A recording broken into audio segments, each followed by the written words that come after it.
I would like to see it very seriously, because with the present childhood obesity, we are in a danger of getting into more than 50% of our population becoming obese 30 years later, because that is what a very alarming situation. Yes.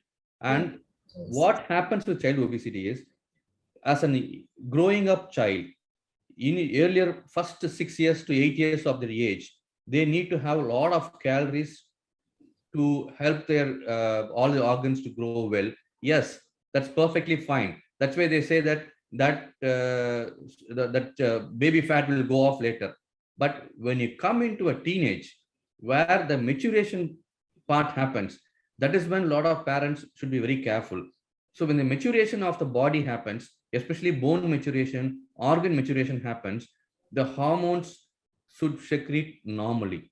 So for that to happen, you need to have a good amount of physical activity, a balanced diet with high protein, because Indians are much more less prone to absorb protein than the Westerners. We have 20% deficiency of protein than the Westerners.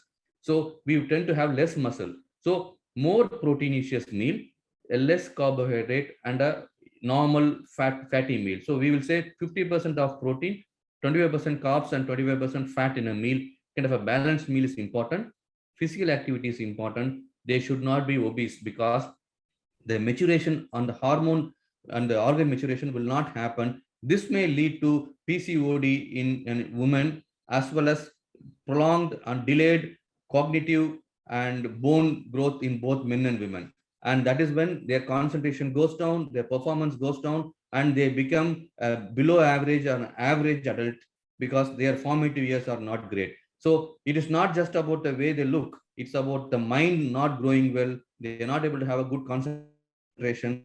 And of course, they become weaker when they turn 40, 50s easily. So for these reasons, the most Not important thing is to make sure no, that they eat well, they act very active, give some kind of a lifestyle modification which is very predictive and very fixed until they become teens.